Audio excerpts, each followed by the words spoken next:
introduce yourselves and what instruments you play. You're Frank and Earnest from Lansing, Michigan. Yep, I'm Ben.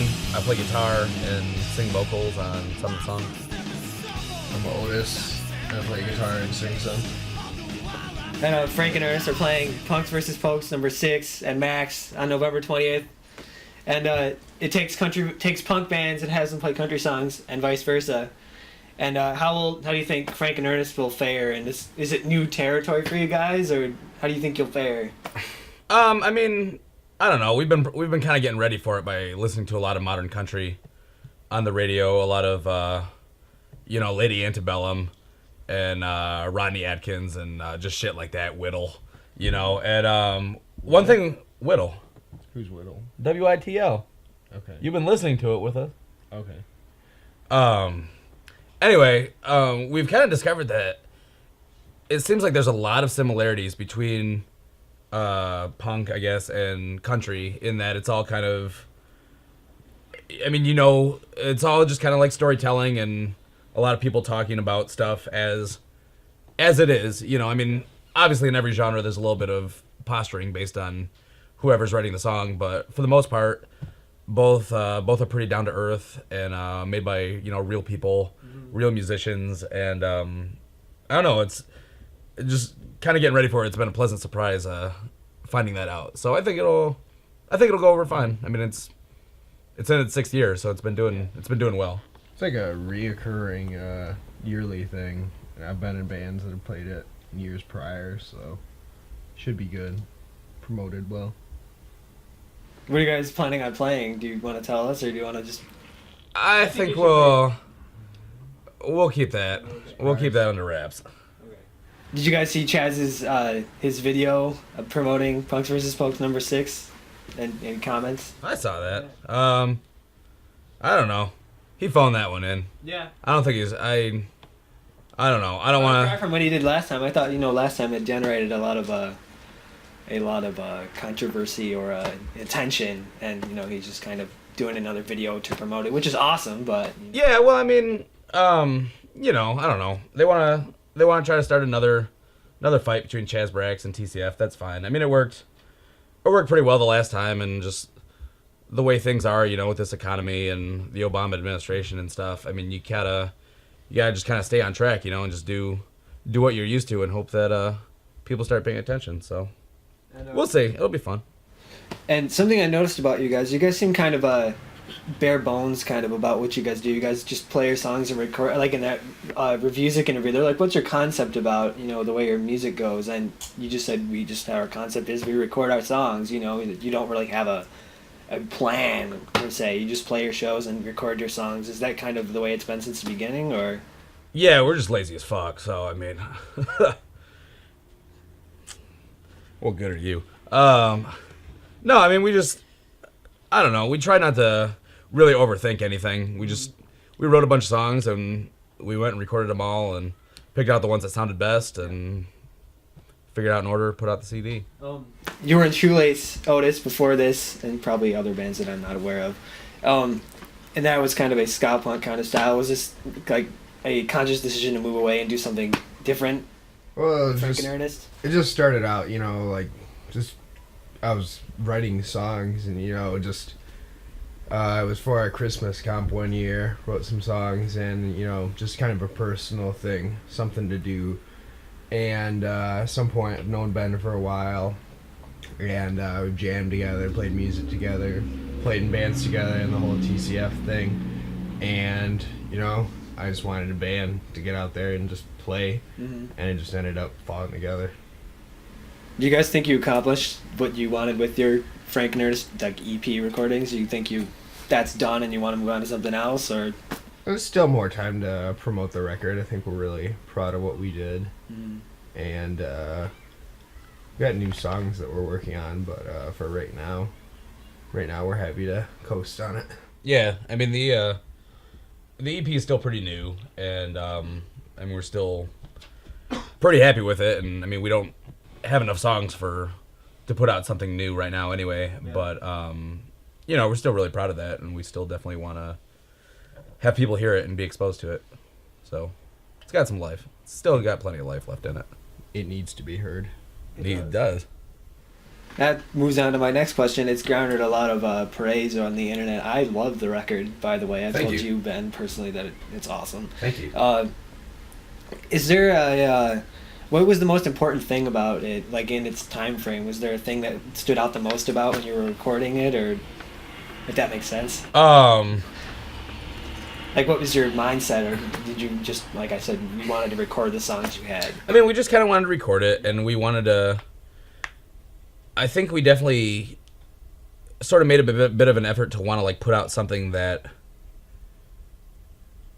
Not to say that we haven't been proud of like anything that we have put out in our previous bands or anything like that, but we were like, let's not necessarily put a date on it. Let's kind of have a general time frame, but let's really take some time and make sure everything sounds like we want it to sound. And I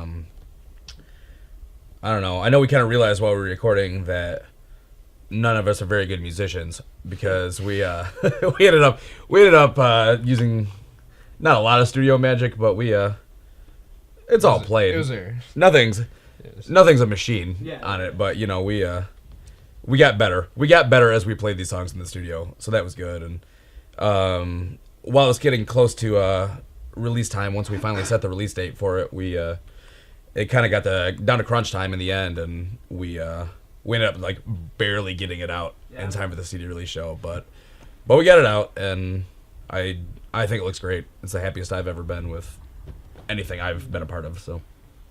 Me too.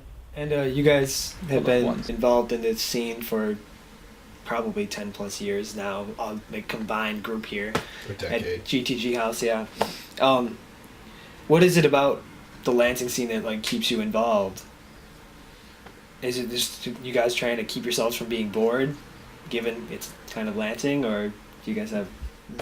I mean, there's a good scene here, and everyone here is interested in playing out of town shows and stuff. But I mean, I think there's a lot of hyping up for other scenes. But I mean, really, when it comes down to it, there's good people here. And I mean, people are broke. I mean, the economy and the Obama administration is really just like, it's just hit this point where everyone wants to stay together. And it's gotta happen. Yeah, I mean, one lesson that kind of came through after 9/11 was that we all had to, what?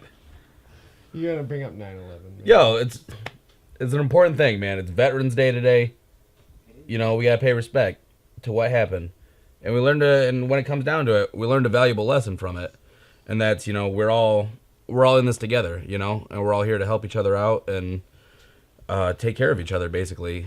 And I see a lot of that just naturally occurring in the Lansing scene without any hopes of like reciprocation or scratch my back, I'll scratch yours. More often than not, everyone I run into around here really just enjoys music and enjoys what's going on. So I think it's really healthy, and I think it makes for a really positive music scene. Mm-hmm. That leads into my other question, actually.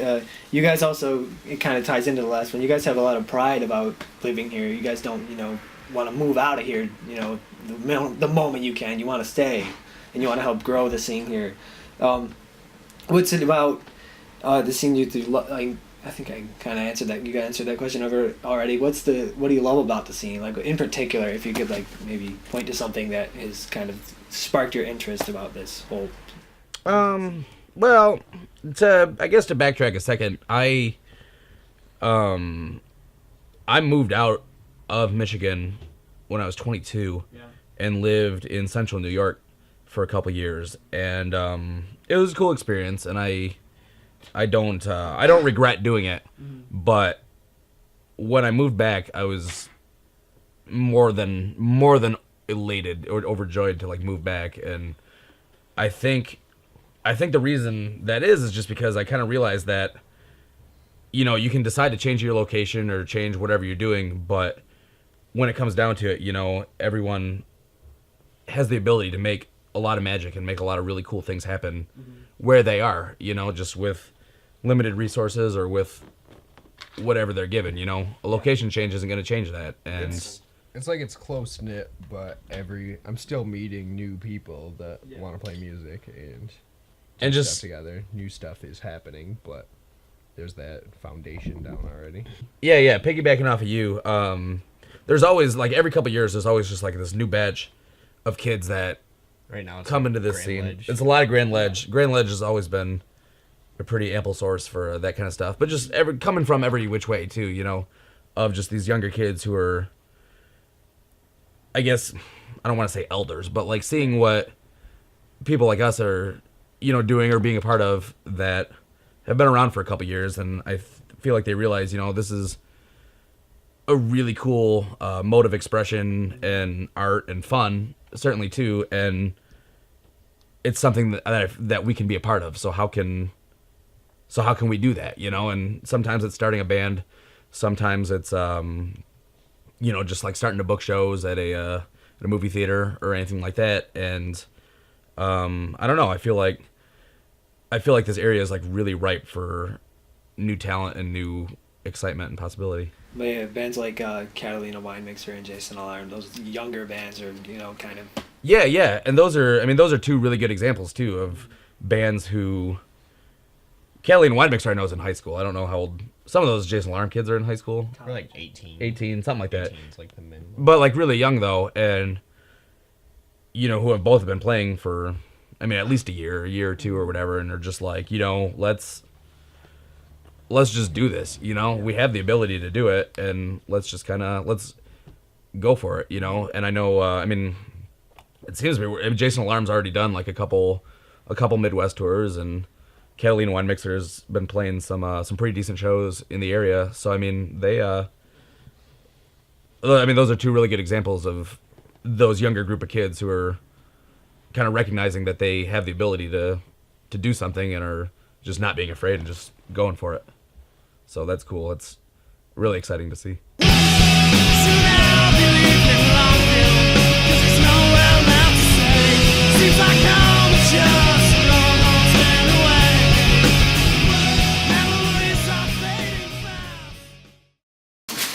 Get the scrunching out of the way.